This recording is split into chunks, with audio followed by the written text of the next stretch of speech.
Thank you very much. I think the worst thing that could happen to you is to be the last speaker in a conference. And the first thing I've done is really getting this slide wrong, because I'm welcoming you and I'm supposed to say thank you for attending WMX Expresso Europe.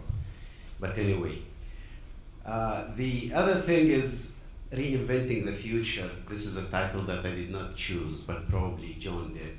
And I had to accept it and have my presentation this way. Well,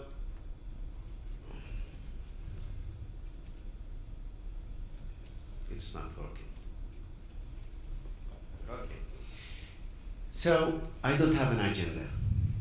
I'm just going to talk to you. I have some key messages which I believe would be very important for us, at least in Saudi Post and for most of the postal operators. We all know that the post of today and tomorrow is very different than the post that we think of, or at least what the people think of the post. It is going to be very technologically advanced. Now, this means a lot. It's a lot of investment.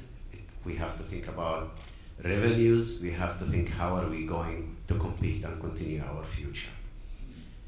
Also, the other thing which I tell myself and convince myself that post is an essential component of e-government because of the infrastructure and delivery, e-commerce, and as we heard earlier, you need to receive your merchandise at home, so somebody must deliver it, so you have to have a post.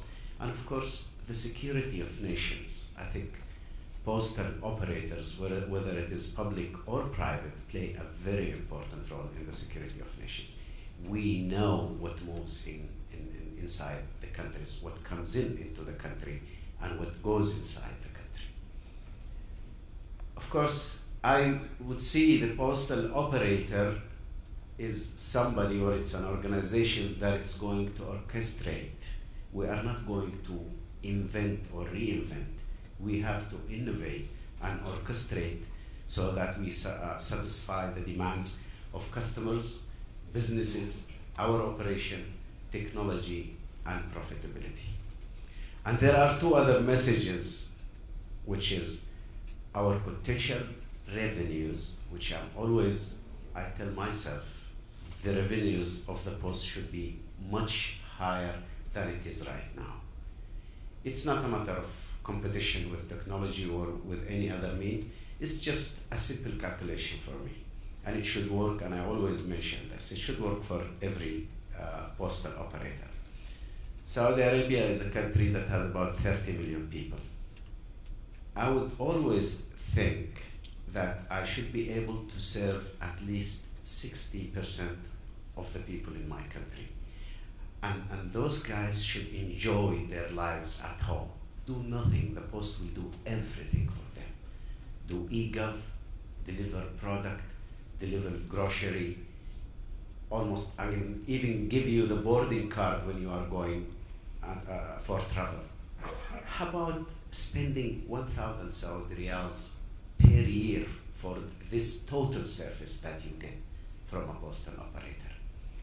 I think it sounds reasonable. If somebody offers me that for about $300 or a little bit less, I would get all of these services, I would accept it. Now, if I think of 60% of the population will utilize this, it means that I'm going to have 1,000 by about 20 million. My revenues should be at least 20 billion Saudi riyals. So I should work, and I think it should work for every nation, for every country. If you could provide the service to everybody, you serve him as home, and that's what the post is about, then we should be able. So I'm shooting for 20 billion Saudi riyal revenues per year, but it's much, much more less right now. The other thing, which is another message that I think everybody should think of, really is potential threats. Why are we scared in the post that technology is going to put us down? I don't think so. Well, there is an example, which is the police. police, we utilize technology. We have surveillance cameras. We have intelligence. We have, I mean, technology can help really policing any country or any organization. But why do we need a police? Because we have to have a police, right? I mean, somebody should be there to watch in the cameras, to catch in, to cufflinks. Even if we have gone so much far in technology, we still need the police. And I think it's the same for the post. Even the role of the police, by the way, sometimes just to collect money from violators and ticket them in the streets because they've been caught by cameras. I think we have to think of the post as a police. Whatever technology is going to offer in terms of communication, we're still gonna be there to deliver, do the physical or do anything else. But technology will help us and will support us to do our job better. Oops. Am I pressing the wrong button? No. Is it the green one? Yep. Yes. Now, where should I point it? Okay, so let's go back to my presentation now. I told you I don't have an agenda and I had some key messages and I think I delivered the key messages at the beginning. So let's see what do I have here. I think just in time. When I was a student doing my PhD, I remember just in time was an industrial and used in industry and manufacturing. So everybody, does he want to have a warehouse? Does he want to have manage inventory? So just in time, get everything in time. I think now it's a requirement of our society as a modern life. Just in time is not anymore something that is required in industry. We want our letters tomorrow. We want our packages tomorrow. We want everything to be delivered maybe today and not tomorrow. So just in time, we used to think of it in systems engineering. It's something that we want to save time and money. Now everybody wants to save time and money, including the post. Now, what did the post do in order to be able to accomplish just in time? We had to build sophisticated logistic networks. It's a lot of investment. And I'm sure most of the postal operators, whether it is public or private, have invested a lot in logistics. They had to invest in delivery. You have, again, very much advanced delivery. We have seen the handhelds that has been shown by DHL, and I think throughout the conference we have seen what the people have done in delivery. Our post offices have been turned into probably the best retail stores anywhere. And computers, post operators have utilized computer networks and communication in order to deliver everything just in time. Now, this is, as I said, it's a huge investment. The question that I usually ask, will delivering letters and parcels would be enough to pay for such an investment? And if it is going to be, for how long should I invest in these infrastructures and be able to satisfy our customers? In Saudi Post, we even had to go farther than this.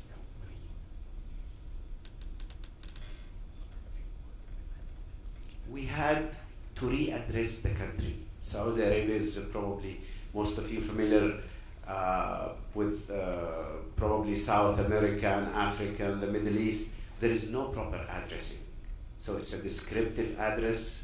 It's very difficult for the post to deliver without really having people who have the knowledge. So you tend to find local people to do the delivery. You can't even automate. So what we did, the first thing is we start zipping the country. And yes, since we started late, I think we had the advantage. We had a very smart zip code in Saudi Arabia because it's a 5-digit zip code. If you look and read this zip code, you can pinpoint basically a 1 square kilometer on the map. You know exactly where it is because the first digit, it tells you the area within Saudi Arabia The second digit, if it is even, you know it's not, you are north of this area. If it is odd, you are south of this area. If it is a 2, means you are in a strip close to the middle in the north, and if it is 8, you are at the end. Similarly, if it is 3, you are very close to the middle of that region. If it is 9, you are at the end. The third digit, you take this strip, and then if it is even, you are on the right of this strip. If it is a 2, you are very close. If it is 8, at the end. So basically, you can trace down a zip code in Saudi Arabia just by looking at the digits in that zip code. And this is not, by the way, regular grids. It's natural boundaries. So there has been a lot of cartography and mapping to figure out how do we make this zip code works perfect. It's going to be a tool that will do a real e-government. Because what's an e-government? It's not just getting my ID card. We think of e-government as planning for opening new schools, new hospitals, new services. Now, with the proper zip codes, you know how many childs you have there, so you know how many first grade classes you have to open. You know how many maybe teenagers in that zip code. So it's a lot of planning would be and could be used from the zip codes that we developed in Saudi Arabia. Besides, we use it also to deliver and get to these places. The other thing that we did is the house numbering. Again, it's one of the smartest numbering systems, as at least when we did the research and when you look at it. The house number has got a meaning.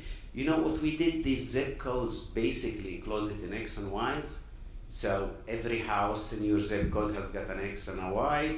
If your origin starts from 2000 for the X and 6000 for the Y, then any house has, if it is on an eastbound street, has got an X. This X starts from either 2, 3, 4, or 5. So just by looking at the house number, you know if it is a 2, 3, or 5, it's on an eastbound street. If the house is 6, 7, and 8, then you know you are on a northbound street.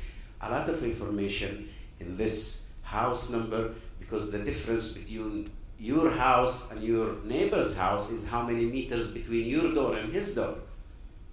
And of course, we made sure that a neighborhood is either a complete zip code or 2 zip codes, so you cannot break a zip code really between a single neighbor. So many information in this. The most interesting thing about this house numbering and addressing is that it has a linear relation with GPS.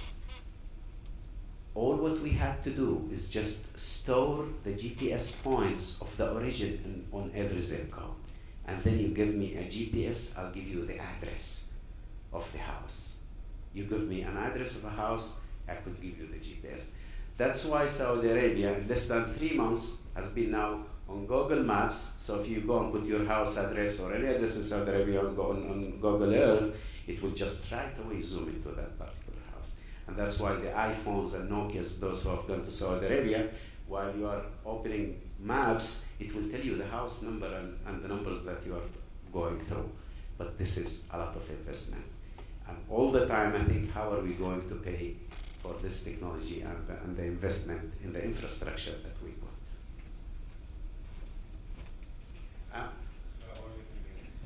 Oh my God. Well, I have to. Can you help me with this?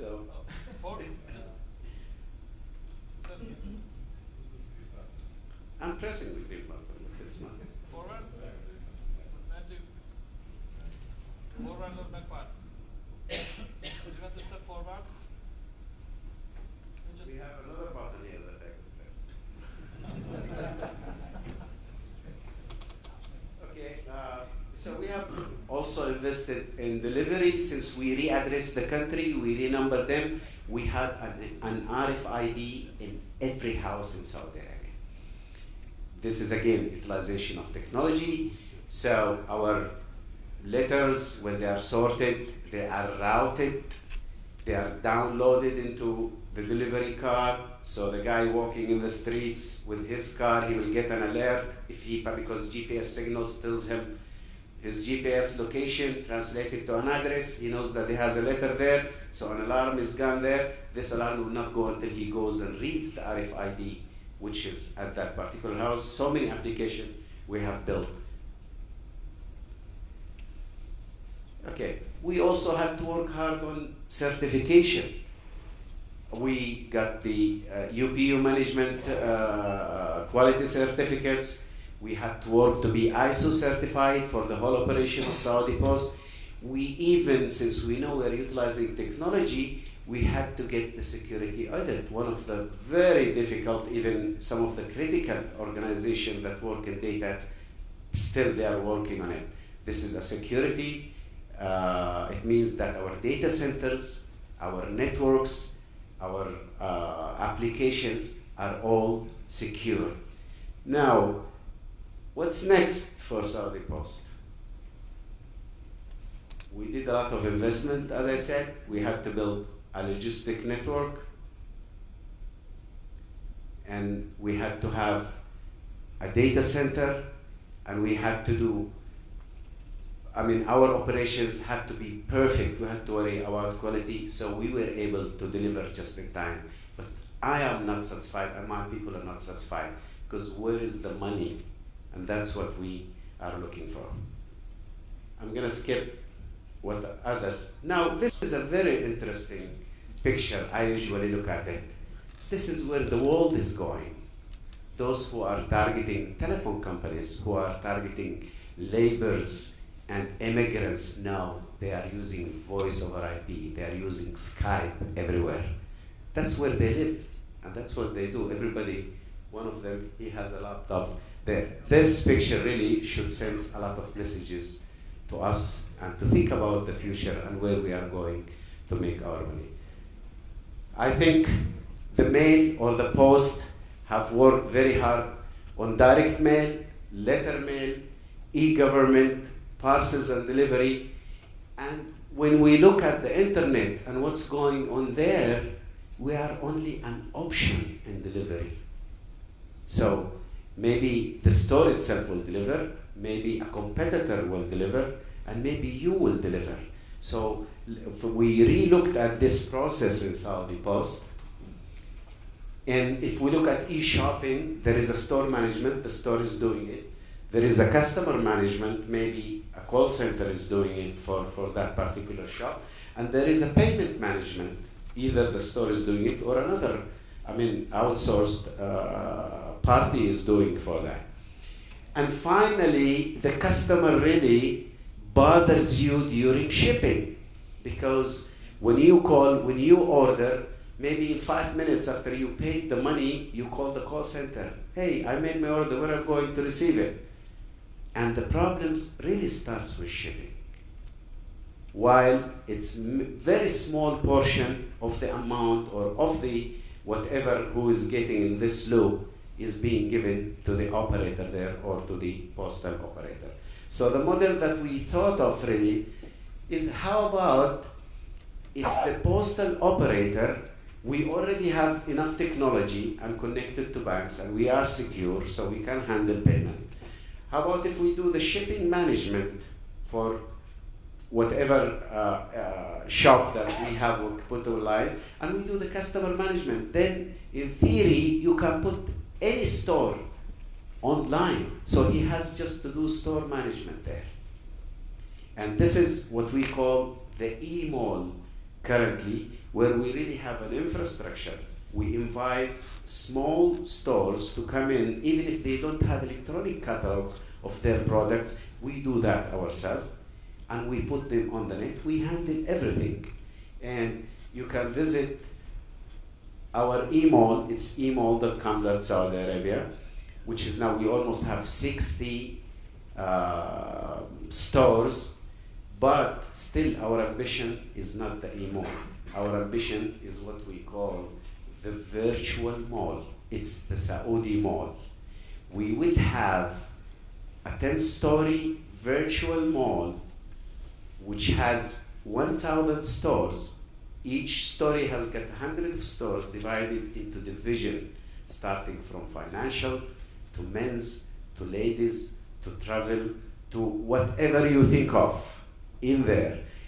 Basically there, you can, as a merchant, you can go there and rent a store in our virtual mall, or if you are a customer, you can really do some shopping in this virtual mall, not only available through our internet, but also available through our offices. You know, Saudi Arabia is a large country. We have so many remote areas where the big stores is only in the metropolitan, cities. Now, we have expanded the USO, or the Universal Service Obligation, to shopping, because we allow somebody who lives in a 200 people town can go into Center Point, he can go into Zara, and he can go, his wife can visit Mango there, even if they don't have internet at home. They could go to the post office, sit down in front of a big screen, and start shopping in this virtual mall. We think that this virtual mall will open the whole world for the post and the postal operator, because basically you can sell everything. You could do finance, you could do banking, you could do travel, you could do merchandise, and charities. By the way, charity is very popular now in our e-mall. So it opens up the whole world, and it works both ways. Our office is the biggest mall in Saudi Arabia, and people who do some handcraft in remote areas and do some folk food in Saudi Arabia, they only sell it when there are exhibitions in the country, once a year. Now those guys are on the internet 24 hours, so some of the most delicious food, I buy it from Al Qasim. We have a Kaleja called, and it comes there next day, very fresh, very well packed, done by a very poor lady who used to make it maybe and sell once a week or once a month. Now every day she's getting an order of this very nice food.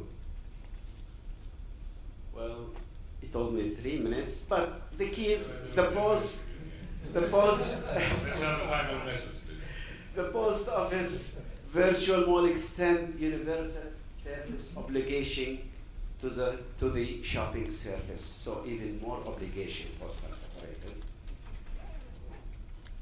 They started. Now I'm going to end my presentation with the power lines. You know, power transporters are not making money out of transporting power. They're making money out of the fiber which is at the top of this tower. They get more money. They build all of these bridges, which is very expensive, and they pay a lot of money to do this, going over rivers and mountains. But believe it or not, they make money now out of the fiber that goes at the top of this tower, more than they make money out of the power that they transfer on this line. You know what we did now? Saudi Post works 24 hours, available everywhere. It's the Saudi mall that we call, that has 1,000 stores, maybe bigger than any mall in Europe. Thank you very much.